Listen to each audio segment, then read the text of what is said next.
hold you. Don't cry, baby.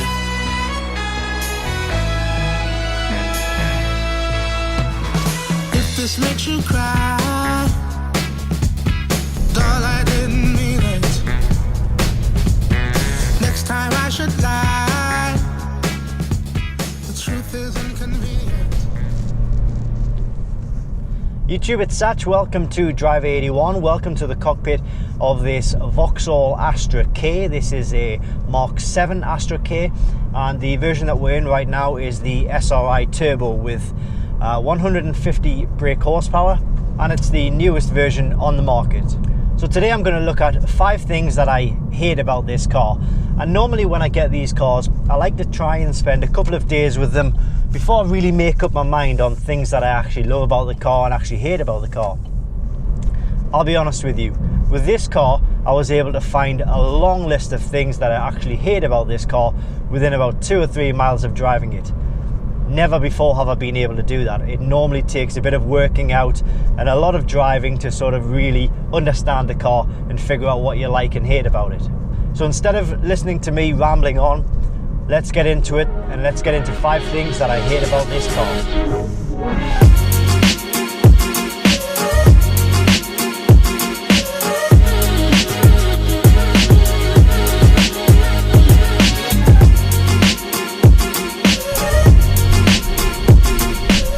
Okay, so the first thing that I hate about it is the interior, or should I say the cheapness of the interior. Literally, before you're even sitting in the car, you get in the car and the side bolsters just literally, they're so flimsy and they just flip over with any sort of touch from your legs, and it instantly gives you a thought of cheapness in the car. So moving on through the interior, you put your hands on the gear stick and the gear stick feels really big, long and clunky. And not only that, when you're pressing the button to go into reverse, it makes a sort of a grinding, sort of scraping noise. Let's see if you can pick this up.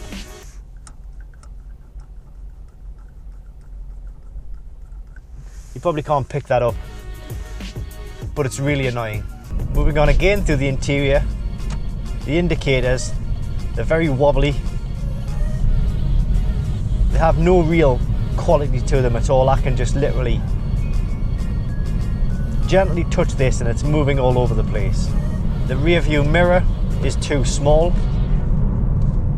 It has no interior CD player that I'm aware of, unless it's hiding somewhere. The window buttons are too far back. If I want to put the window down, I have to basically put my hands like that. And now my seat is quite far back. So if I was to put my seat forward and drive, that's what I have to do to put the window down. Absolutely ridiculous. And the last thing I hate about the interior is basically the gap between the climate control and the gear stick. There's so much space here, and it just seems to be an absolutely nothingness of a little pocket here.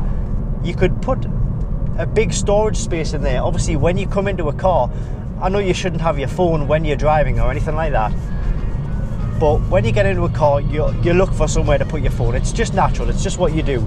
You can't put this anywhere. I don't know if it's been designed like that to make sure that your phone is actually away, but you literally, all you can put in this sort of side divot pocket here is a few coins, and that's it. Alright, so moving on to number 2 of things that I hate about this Astra K, and is the interior rattles, clunks and vibrations. This car is 1 year old, and boy do you feel every single vibration, rattle. It's the headlining, it's the door cards, it's the dashboard, it's the seats. It's certainly not refined in any way. And now I understand that it's not a BMW, it's not a Mercedes or an Audi, but still I would expect a little bit more refinement from a brand new car, no matter what it is. I certainly wouldn't expect the whole interior to be rattling and vibrating away as it is.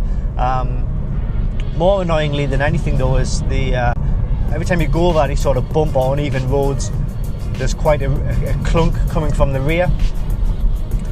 it's certainly inside the car. It's nothing to do with the suspension, so that will need looking at, but it's just so annoying. Right, the third thing that I hate about this car, and I'm gonna have to pull over to show you to see if I can demonstrate it on the video, because it is the when you're driving, the car sort of jerks back and forwards when you're going from first to second and second to third. Every time you change gear, you get a jerking motion like that, almost like the BMWs of the past. I'll pull over now and see if we can demonstrate this. Okay, so we're just going to pull away here. So we're in first gear. Now watch what happens. Second gear. Third gear. Very sloppy, it's all over the place. Fourth gear, it happened there as well. I appreciate you probably can't make this out on the video, but believe me, it's very obvious and it's very evident. In the fifth gear, there's no jerk in fifth gear. Sixth gear, it was there in sixth gear actually. So that's very disappointing. I've tried to drive in different styles. I've tried to release the clutch slowly in different rev ranges. It's always there. Alright, so the fourth thing that I don't like about this car is the sponginess of the brakes. Now, I don't have another Astra to compare it to, an Astra K to compare it to. One thing I would say though is that I've checked the brake pads, checked the discs, everything is fine. Like I say, it's a newish car. The discs and pads are all fine. The trouble is, the brakes, they're just a little bit spongy. I don't feel like I'm unsafe. I don't feel like I'm going to crash. I just feel like you've got to give yourself an extra half a second and push on that brake pad just a little bit longer to feel the effects of it than I would in any other car that I've driven within the past few years. So that's the fourth thing on the list, and it is the sponginess of the brakes, or the feel of the brakes.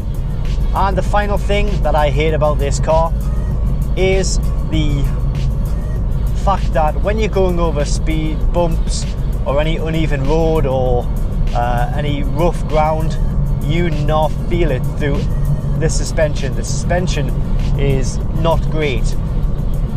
You can feel it running up through your body. This car has quite chunky tyres on, so I could only imagine what it would be like if we had low profile tyres on with really sporty wheels or bigger wheels.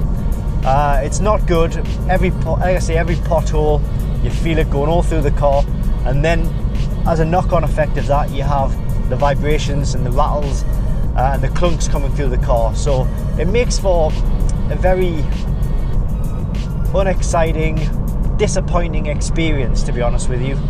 And that's it. Those are the 5 things that I hate about this Astra K. Now, when I do these videos, normally I can compile a list of 5 things that I hate about a car and still actually like the car. The last car that I did was a BMW 1 Series, and I was able to find 5 things that I didn't like about that car, no problem at all.